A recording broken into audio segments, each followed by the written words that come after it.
Kakampi ng bayan, kasangga ng masa, kapanalig ng batas at hustisya.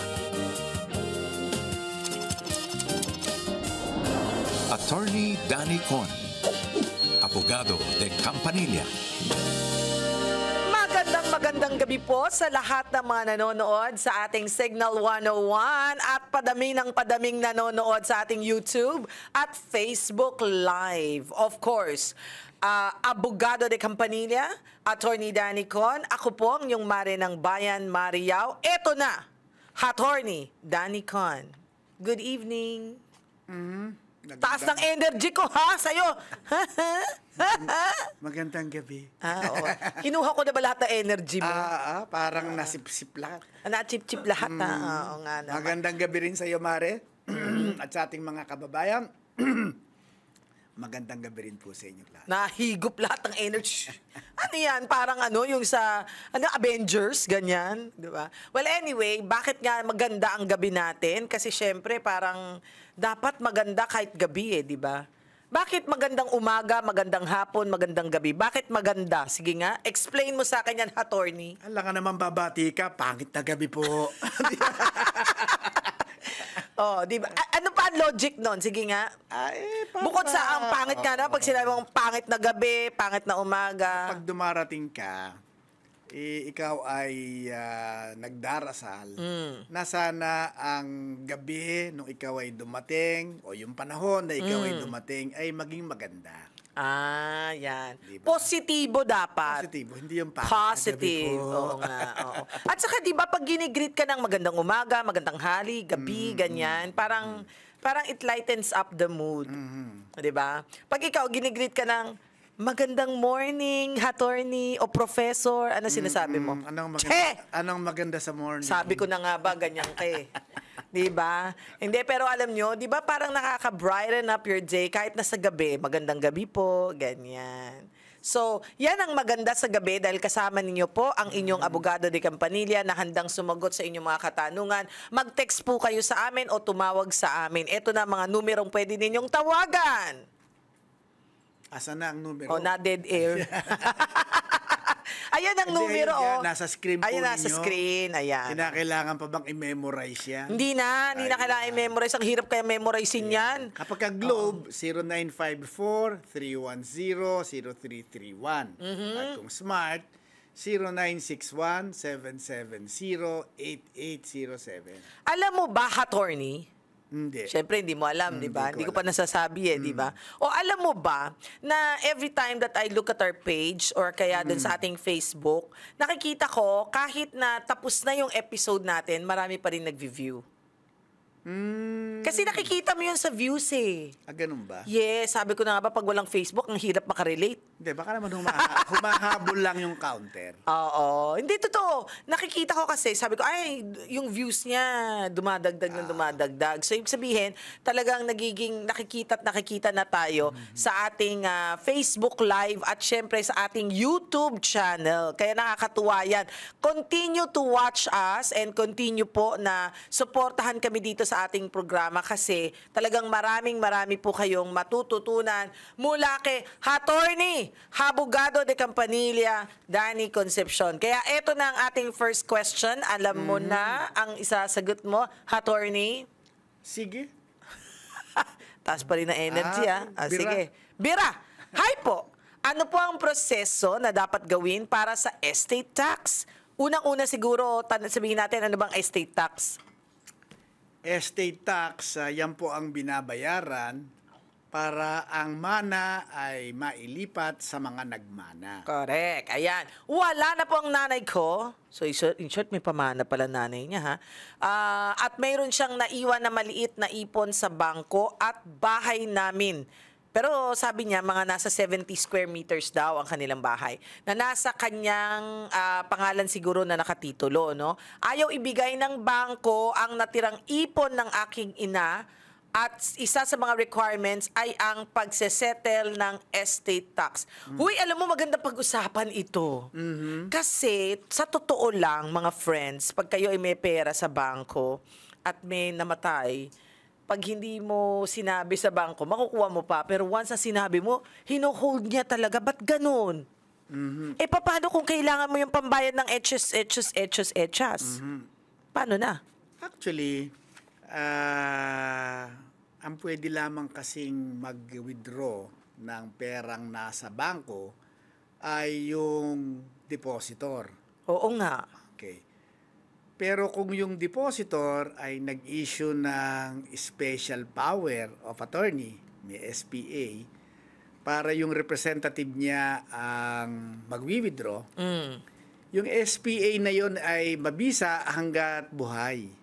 Yung Ay, depositor. so, pag namatay yung depositor, obligado naman ang bangko na huwag i-allow ang pag-withdraw sa natirang deposito hanggat hindi nababayaran ang estate tax. ha? Batas yun, batas. Batas ba yon? Yes. So, Ayun, that paano includes- ma-withdraw? O, kaya nga. Gagawa, pupunta po kayo sa abogado. Alam naman ninyo ang abogado, parang bawang yan. Bakit bawang? At pag naggisa ka, di ba laging kasama bawang? Oo. Ganito rin. Sa bawat Hakbang. step po ng buhay, laging kailangan ng abogado. Kaya pala. Parang bawang nga. Kaya naamoy kita. Amoy bawang. Ano ka, aswang?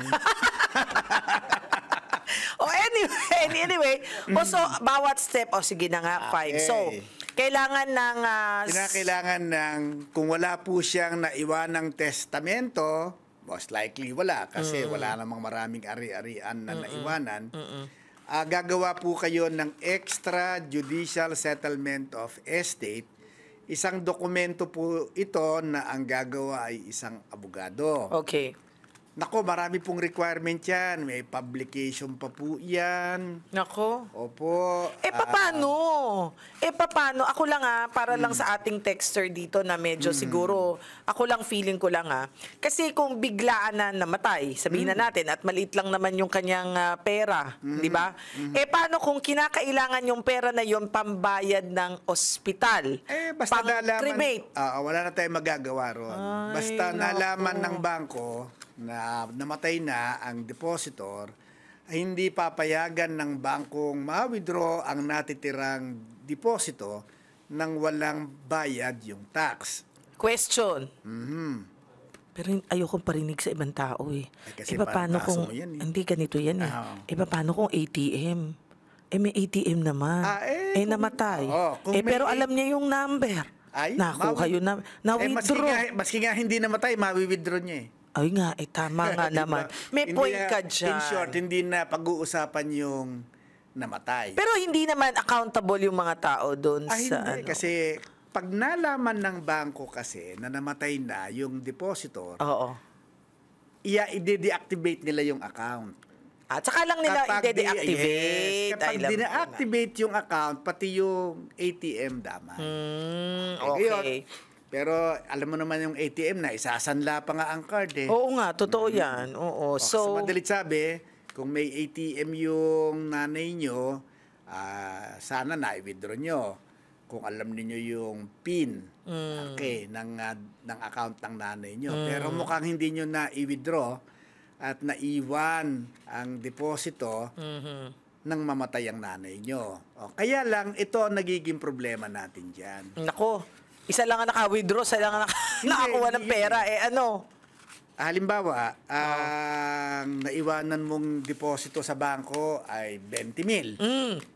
Sa ibang tao, malaking bagay yung 20,000. Oo naman. Pero sir, kung ako naman ay pupunta pa sa abogado para gumawa ng extrajudicial settlement. Yun palang pambayad na sa panggisa. Sir, baka yung para sa abogado, naubos na yung Correct. 20,000. May point. Okay. Kaya nga marami ang hindi na gumagawa ng extrajudicial settlement at pababayaan na lang yung depositong natira sa bangko dahil mas malaki pa ang gagastusin nila kung gagawa sila ng extrajudicial settlement. Nako. sayang naman yung pera. Hindi lang yun. Magbabayad pa sila ng publication. May publication. Publication. O ganito na lang ha, sa ating lahat, dapat may nakakaalam ng PIN. Magbaban pa kung, 'di ba? Magbaban pa. Oh, imagine. Tapos magbabayad pa ng attorney's fees. Hindi ba dapat siguro ha, ang Bangko Sentral ng Pilipinas, pagka ganyan sigurong mga pera, dapat merong minimum, may maximum na lang, Dapat di ba? may batas. May minimum na lang. Dapat merong batasan na ipasa ang Kongreso Yes. na merong threshold amount. Correct. Na below the threshold amount, Huwag mo nang kunin. dapat ay hindi na yung extrajudicial settlement, dapat dekahon na lang. Tama, that's true. Ipinapan na lang nila, 'di ba? At hindi na kinakailangan ng notaryo, pwedeng sa barangay official na lang. Correct. papirmahan. O ayan ha, marami hong natututunan sa atin ng mga kongresista. In the mga future congressman, pwede yan. Baka gusto niyo naman makita yan, paminsan-minsan. Hindi yung basta walang kwenta-kwentang batas. So, dapat talaga yung nakikinabang ang karamihan. Okay? Lalo pa kung maliit naman yung depositong naiwanan, Tama. baka nga exempt naman yun sa payment ng tax. Kasi merong amount na exempt from the payment of the tax. Correct. Kung matapos, 'di ba, matapos ibawas Baka yung negative mga pa. gastos, hindi naman din talaga magbabayad ng tax, baka dapat wag na nilang i-require. That's true. Kaya pala, ito meron ngang follow-up question yung ating merong nagfa-follow-up question rather. Ito ba ay dahilan kung bakit minsan hindi ina-announce sa social media ang namatay? Ay siguro. Malamang, ako rin. Siguro. Kasi kung marami siyang pera at alam Siguro mo, hindi malaman agad ng oh, banko. agad-agad, alam mo naman ang social media, ang bilis niyan. Ma-withdraw, di ba? Oo, teka muna, pagkatapos natin withdraw, tsaka natin ilabas. Sa social media. Pero minsan, alam mo na, dito sa atin, konting usok, ang bilis. Oo. Oo, ang bilis. Kaya pag sinabi mo na may chismak dito, Okay, alam na hindi mo ba lahat. ako tatanungin? Anong tatanong ko sa'yo?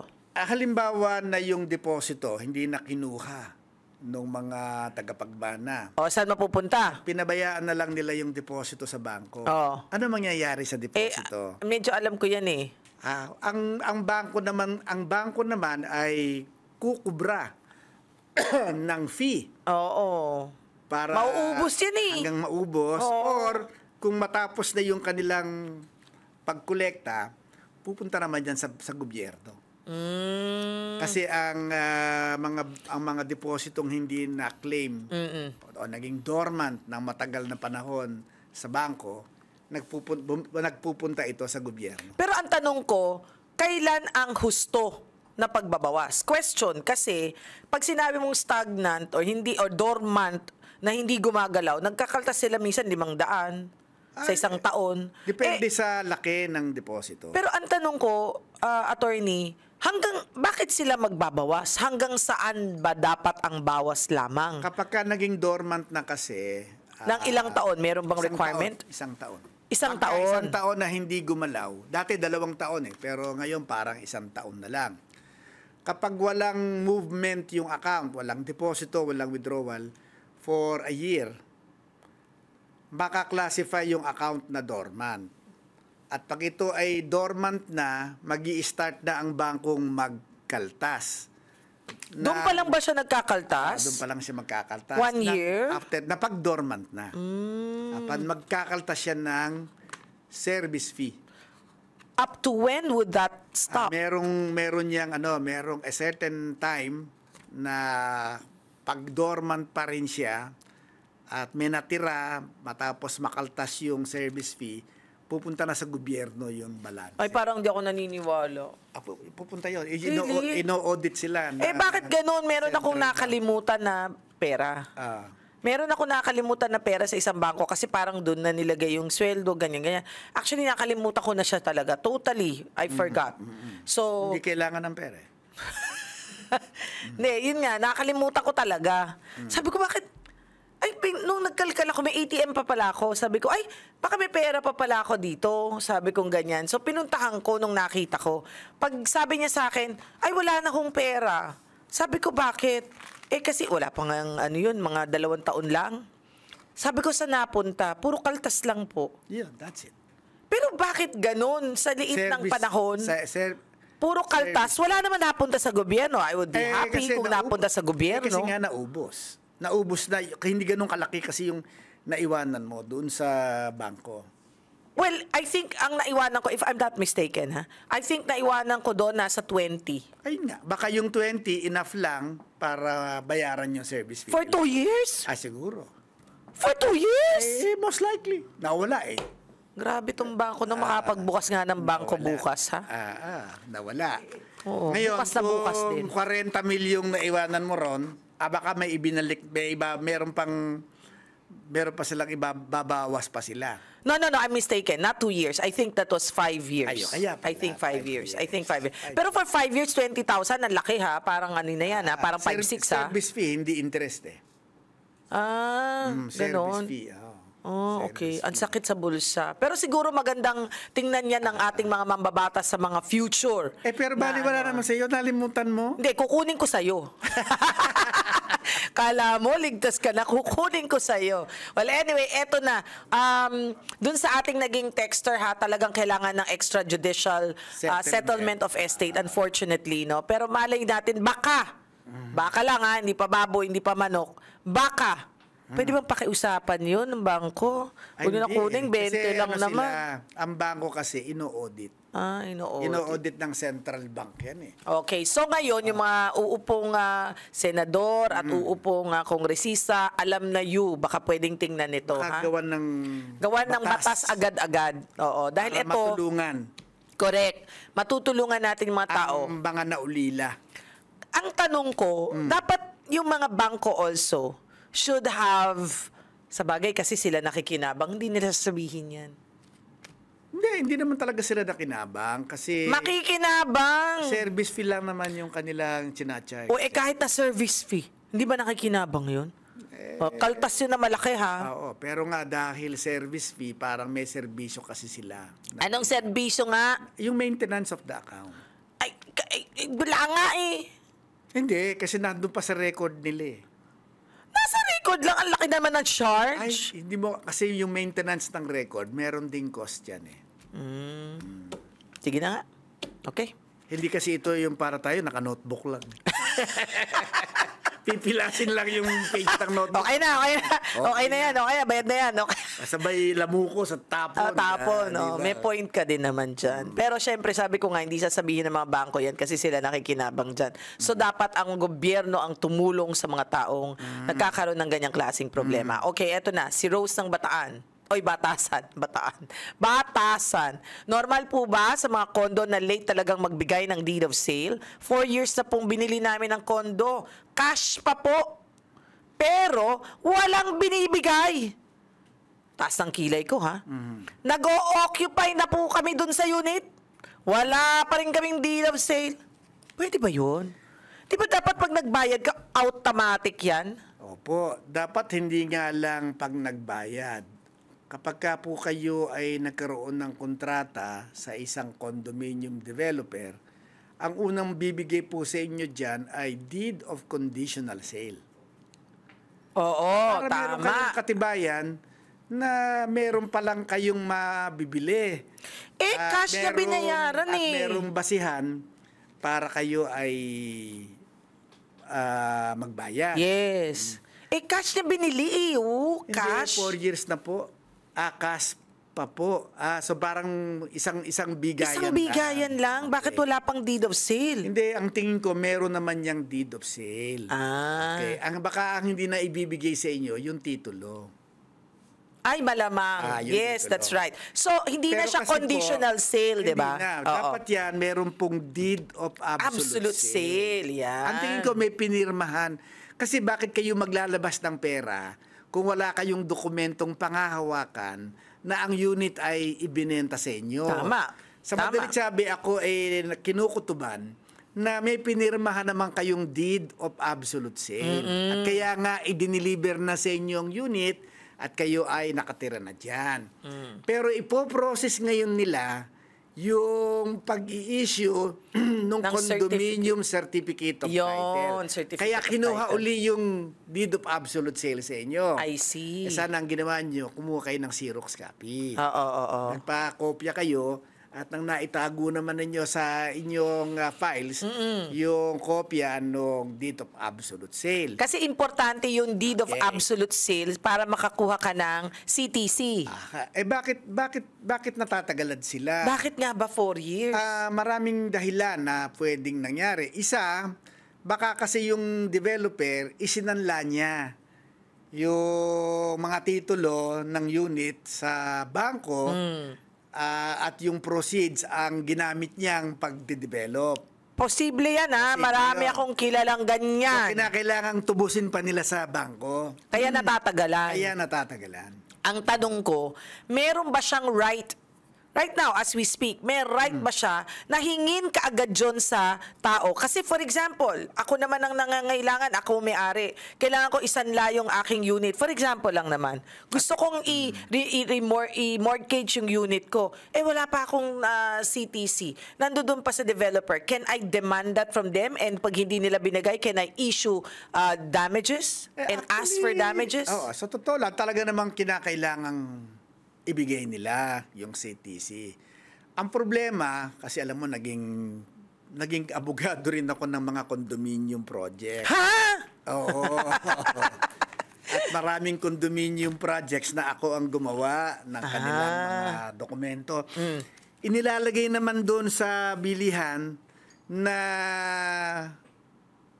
merong possibility na madidelay. But how delay is delay? Minsan nakalagay doon, reasonable delay. Reasonable delay, but 4 years is not reasonable. Depende kasi kung anong rason. Reasonable ba yon? Ngayon, kapag ikaw nagreklamo sa condominium developer, bibigyan ka ngayon ng sulat at ipaliliwanag sa iyo ngayon kung ano ba yung dahilan at nadidelay. Kung hindi mo ina-accept yun, Di pwede ka ngayong pumunta sa abogado naman para yung abogado naman ang susulat sa developer demanding the release of the CTC. ayan. Kasi meron kayong paggagabitan. Correct. Ayan. Sabi ko na nga ba, from end to end, bawang ang kailangan. Pero yan, kaya nga bawang, naisip na yan ng mga condominium developers na pwedeng magkaroon ng posibilidad na hindi agad nila ma-deliver yung CTC. Kaya nakalagay naman yan dun sa kontratang pinirmahan natin. Correct. At siguro lang baka lang, pwede rin, attorney, na magreklamo rin sila sa DSUD. Doon ang reklamo naman talaga niya. Yun, reklamuhan nyo sa Department of Human Settlements and Urban Development o Planning. Hindi ko alam Urban Development. Basta DSUD, alam ko Urban DSUD Planning. Urban mic test, nawala. Paki-check ka, please. Parang Hindi, development. joke lang. Sige, hanapin natin. DSUD is Department Letter D of ba yung dulo? D. Development. Development. Yan, okay. Department of Human Settlements. And Urban Development. Ayan, DSUD. Department Ayan. of Human Settlements Kaibigan and nga natin Urban. yung secretary dyan. Si Secretary Acusar.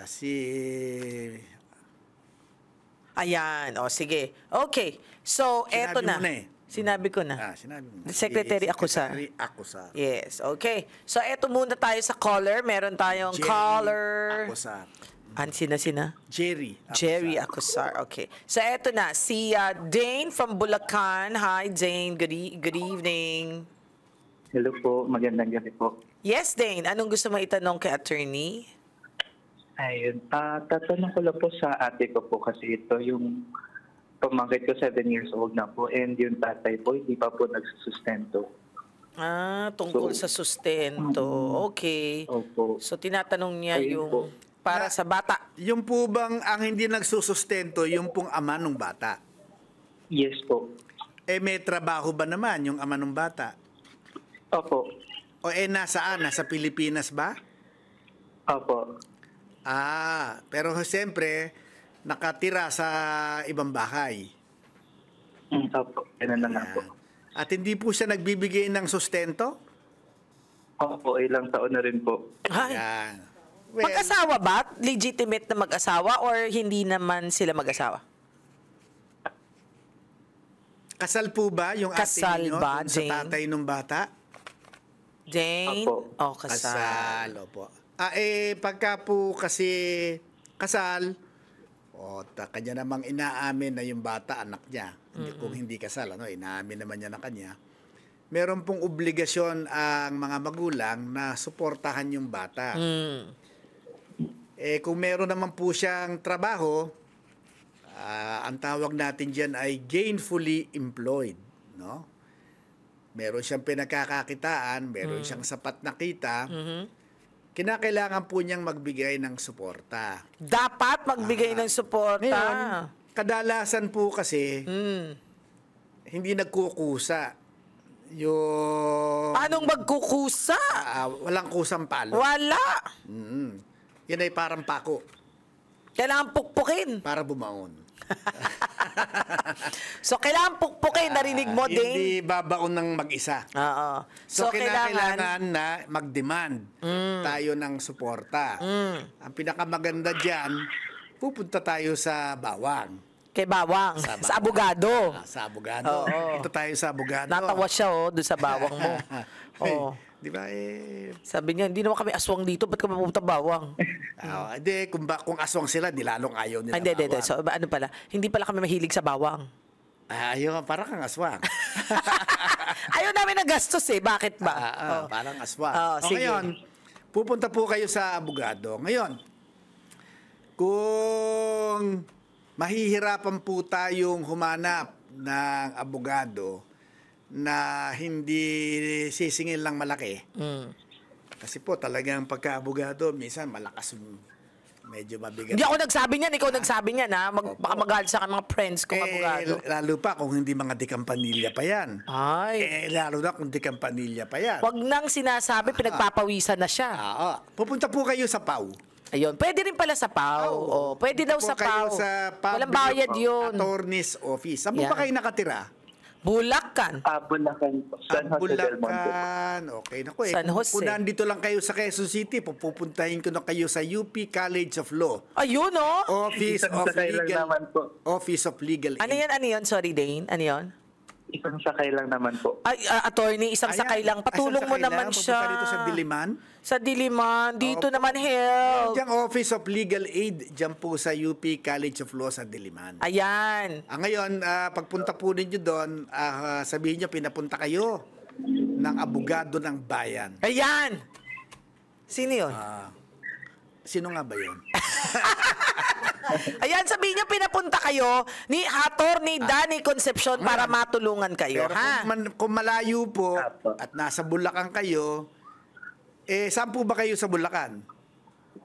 San Jose del Monte po. Ay, sa San Jose. Malapit malayo. lang. Hindi, malayo-layo rin. Pero meron po diyang, tinan ninyo, sa munisipyo, meron po bang court dyan?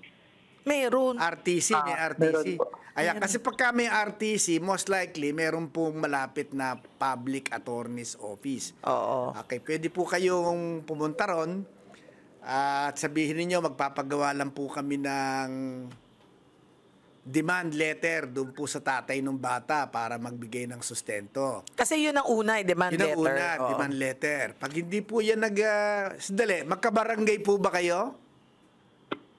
Anong asawa po ba nung Yung Oo. bata at saka yung tatay niya, Tatay niya. magkabarangay ba yan? hindi po? Hindi. Ayan, kasi kung magkabarangay, pwedeng sa barangayan muna yan Hindi Pero kung magkalayo sila ng barangay o magkaiba ng bayan o probinsya, mahirapan tayo. O sige, punta na kayo sa Public Attorney's Office o kaya ay sa Integrated Bar of the Philippines Maraming pwedeng o puntahan. kaya ay sa UP College of Law. Yan, maraming pwedeng puntahan din, ha. Humingi ka ng tulong para makagawa ng demand letter para maibigay doon sa na yung Doon brother-in-law, sa ha. makunat na tatay. Oo, okay? So, Makunat pa sa inuyat. Anak naman niya yun. Ano ba yan? Anak ka ng tatay mo talaga, oh. Okay, Dane, alam mo na, yun ang first step. And then, after the first step, demand letter po. pag may kailangan ka, sabihin mo kaagad sa amin, tawag ka, ha? Text ka lang, text. Text or tawag, Salamat okay? po. Thank you ng marami rin. Thank you so much sa lahat po ng mga nanood sa atin Salamat ngayong po. araw na. Thank you. Salamat. Okay, maraming salamat sa inyong pagsama sa amin at sana marami kayong natutunan ngayong araw na ito at marami rin kayong naitawa ngayong araw na ito. Di ba, Ang ibig bawang? sabihin, paalam na tayo. Ay, ganun talaga? Ah. Paano na yung bawang? Yung bawang igigisa na yun. Ayun, kasi hapunan na eh. Hapunan na. Ayan. Ay, may natutunan ako, hindi na ako gabihan, hapunan. Hapunan. Lagi ko sinasabi yung kain na kayo ng gabihan, hapunan. Okay. Hapunan. Anyway, hanggang sa susunod po nating pagsasama, ako po inyong Mare ng Bayan na hindi bawang. Attorney Danny Con po, abogado de Campanilla ng Bayan. Okay, bye everyone! Hanggang sa susunod.